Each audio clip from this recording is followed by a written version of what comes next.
virtually all of the activists in New York, Philly, and Washington assembled here at Independence Hall on July 4th of 1965 to stage what would be the very first of 5 annual reminders, demonstrations for LGBT equality. When that occurred, the 40 people who showed up was the largest gathering of gays and lesbians for equality at that moment in time in the history of the world. And what they started with that first July 4th, 1965 annual reminder laid the groundwork for the LGBT civil rights movement. We are enormously proud to have received a permit from Independence National Historical Park to stage a 50th anniversary celebration on July 4th of 2015, the 50th anniversary of the very first of the annual reminders. It is important that we remember what the conditions were when Frank and Barbara and 38 others stepped forward. Literally, it was a crime in every state for same-sex intimacy among consenting adults in the privacy of their home. The American Psychiatric Association, without any scientific basis, classified being a homosexual as a mental illness. President Eisenhower, in April of 1953, signed an Executive Order 10450 that prohibited our federal government from employing an openly gay or lesbian person, whether they were a janitor or a Veterans Administration doctor.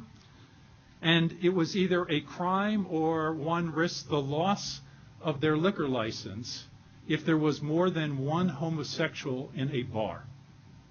So when you think about how toxic the atmosphere was, these were remarkable and courageous gay pioneers. In fact, by the way, to enforce his executive order, authority was given to both the Office of Personnel Management and the FBI to investigate. It's now my pleasure to call upon the superintendent of Independence National Historical Park, Cynthia McLeod, to address us. Cynthia?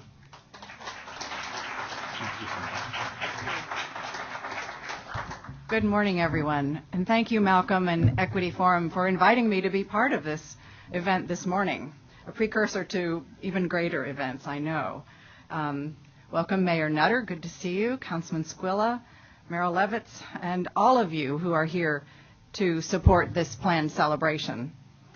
The mission of the National Park Service is to safeguard the places that are core to our nation's heritage and to tell the stories with you of our shared past. We are a nation of immigrants and diversity, diverse ethnicities, cultures, heritages, and on. So that's a lot of stories. Many of our nation's stories do begin right here at Independence Hall, whether it's 18th century or 20th century, and 21st century as well. Independence Hall is a powerful place. Earlier, you could see it behind me. It's a place where people have long gathered, starting before we were a nation and when Philadelphia was the largest city in the colonies. Long before the building was called Independence Hall. People gather here to air their grievances, to let their voices be heard. And they gather here to work together, to effect change, to protect the rights of minorities, to improve our government, and to improve our nation. In 1965, as in 1776, as we know, and Malcolm has just shared the story very well, a group of men and women gathered here to do just that. Today, an historical marker stands on 6th Street to commemorate those annual reminders. And just this year, the Secretary of the Interior, Sally Jewell, announced a new theme study. The Park Service likes to do theme studies as a way to organize our history. It's part of the National Park Service Heritage Initiative, and the intent is to identify places and events associated with lesbian, gay, bisexual, and transgender history for inclusion in the park's stories and programs of our agency. The goals of the LGBT Heritage Initiative include encouraging national parks to interpret LGBT stories associated with every park.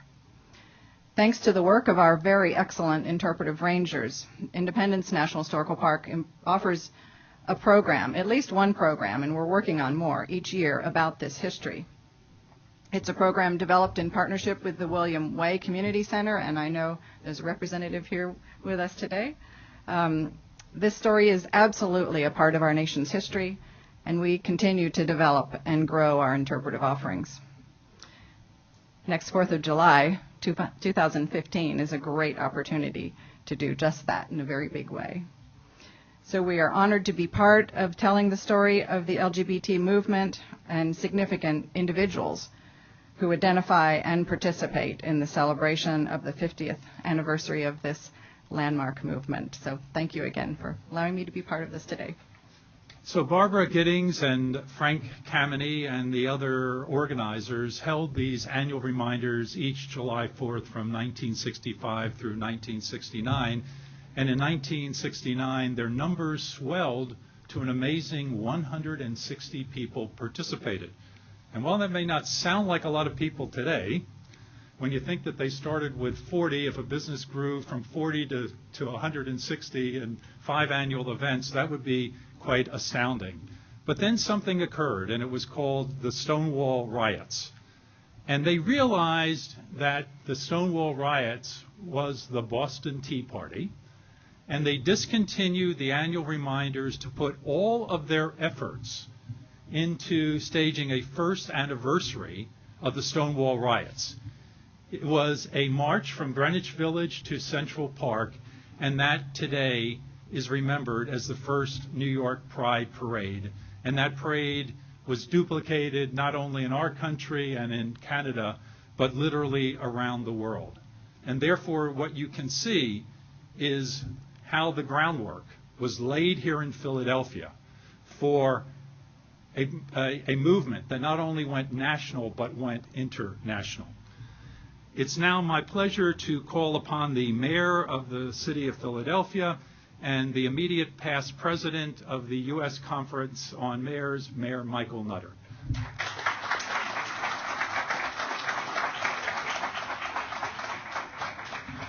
Good morning, everyone, and Malcolm, thank you very, very much. Thank you for your leadership on this particular event, but so many other issues across the city of Philadelphia. Can we please, I'm sure we have, but can we one more time please recognize Malcolm Lazen, Executive Director of the Equality Forum. And so I did get the pink tie memo, and I'm glad the rest of you are following suit. Cynthia, great to see you. Thank you very, very much. Cynthia McLeod, of course, our Independence National Historic Park Superintendent. Merrill Evans, President and CEO of Visit Philly. And Jim Corrado, of course, our always gracious host. I think, I'm not sure, Jim, if I actually counted up, other than the mayor's reception room, I may, in fact, have not been to any other place more than I've been to your place for events and activities. Rue Landau is in the back, as always, trying to hide. She's the executive director, of course, of the Philadelphia Commission on Human Relations, the best organization of its kind in America. Our city councilman, Mark Squilla. Mark, thank you again, always with leadership on so many different issues. And Elad Strohmeyer, Deputy Consul General for Israel here in Philadelphia. There are so many advocates and organizations involved in this event and activity. The William Way Center, the Attic Youth Center, the Mazzoni Center, Philly Pride Presents, Delaware Valley Legacy Fund, the ACLU of Pennsylvania, Action AIDS, Galay, PGN, Women's Therapy Center, the Family Planning Center, the AIDS Fund Philly, Bibashi, WHYY, Center City District, PHL Diversity, and the National Museum of American Jewish History. Can we please recognize all those groups?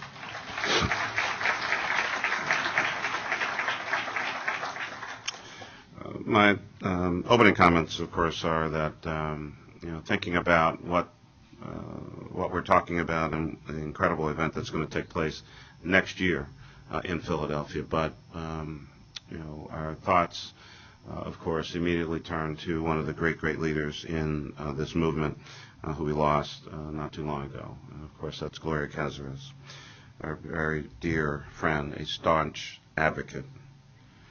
And Gloria, of course, in her own unique way, certainly would have been extremely proud to celebrate this 50th anniversary of LGBT rights movement.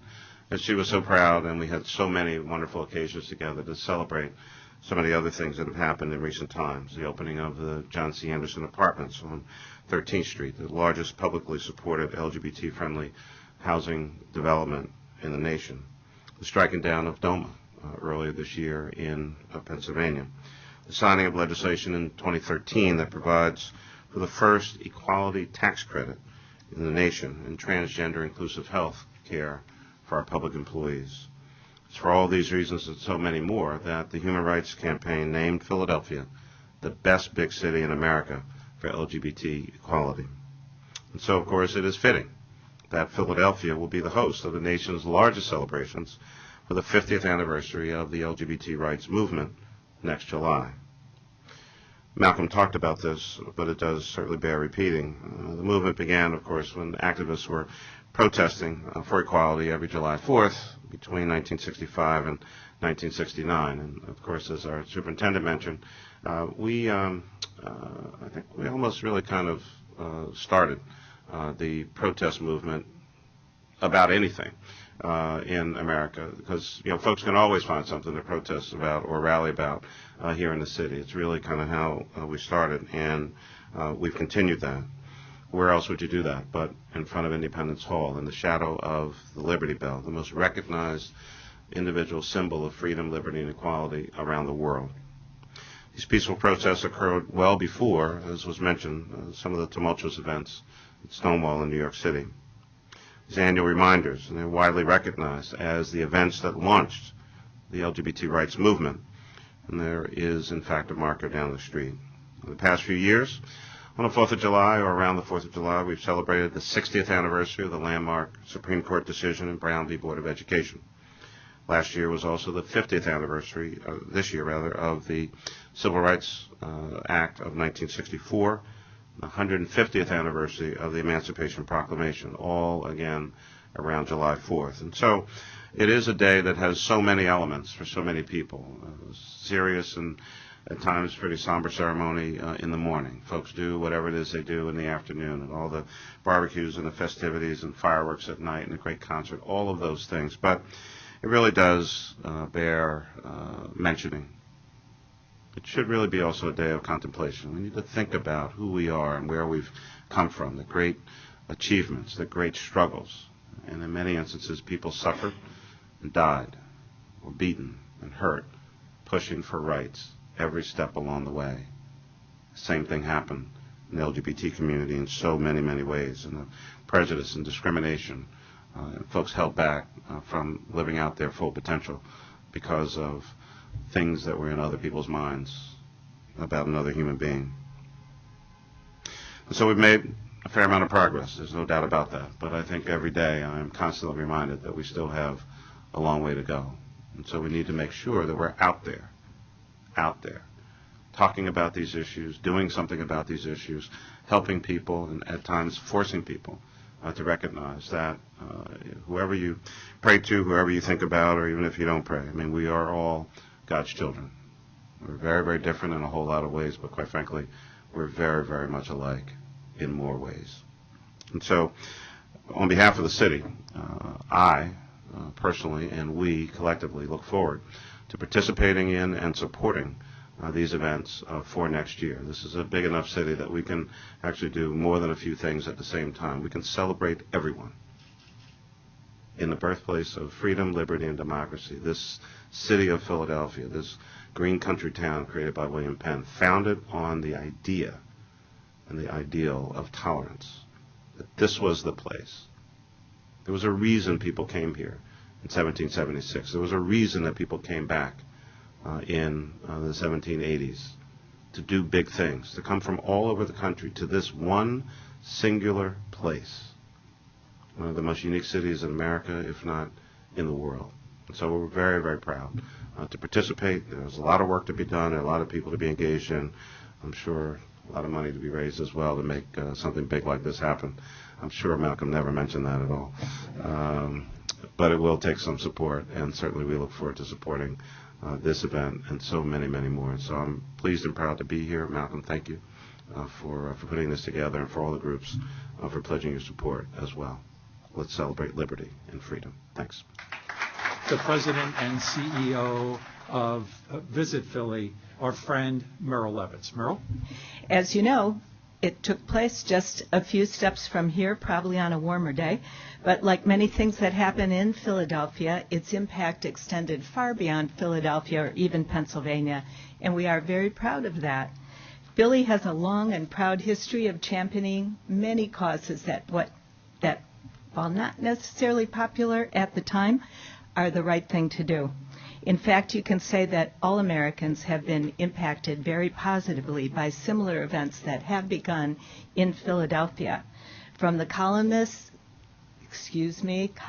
I'm thinking of columnists too, free press, who risked their lives, fortunes, and sacred honor, their own personal safety to make the bold statement for life, liberty, and the pursuit of happiness, to the abolitionists whose defiance you can see marked on the Liberty Bell today, to the daring efforts of our LGBT activists and the leaders who are here with us today. There's just something about Philadelphia that inspires champions of freedom to take action and just not quit. In our own way, Visit Philadelphia broke new ground in 2003 when we launched Philadelphia Get Your History Straight and Your Nightlife Gay campaign. It was the largest gay tourism marketing campaign in the country at the time. It's been copied since, but imitation, they say, is the sincerest form. The initial campaign committed Visit Philadelphia to a 3-year plan which touted Ben Franklin, who was flying a rainbow kite, and Betsy Ross, who was sewing a rainbow flag. We made the invitation, and they came to discover our history, our neighborhood, our events, our museums, and other attractions. And just to put the campaign in perspective, in 2003, the country was still recovering from 9/11, and people were a little jittery.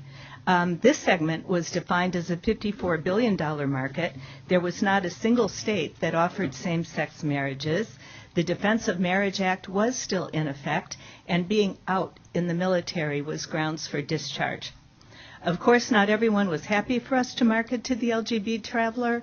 The number of skinhead websites alone that I appeared on was a little scary at the time. However, our stakeholders and partners like the Philadelphia Gay Tourism Caucus were by our side, and everyone agreed it was the right thing to do.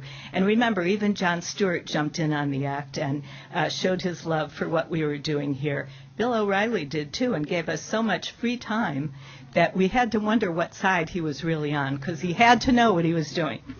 Then in 2004, we launched the first television commercial ever on the planet that promoted a U.S. destination to the LGBT traveler. The spot was called Pen Pals. I know you all know it. It was set right here. It had the same warmth and humor and love and courage that Philadelphia is famous for, and it had a nice surprise twist at the ending. 10 years later, in celebration of the 10-year anniversary of the campaign, we released our second TV commercial, which was still only the 4th television commercial released by a U.S. city. And this time the commercial was set in present-day Philadelphia and featured our longtime partner, Miss Richfield, 1981. Yes, a drag queen, but drag is in now, and take a look at the new Starbucks commercials, right, which features 2 drag queens. With that said, we believe that this market continues to be very important for the vibrancy of our city and an important market segment for us to pursue.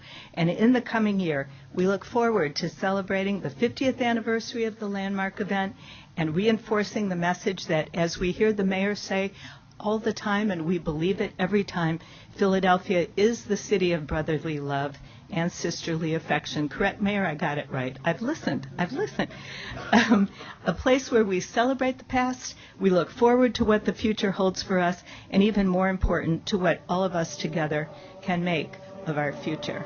Thank you so much for including us, and we'll be with you all the way. Thank you.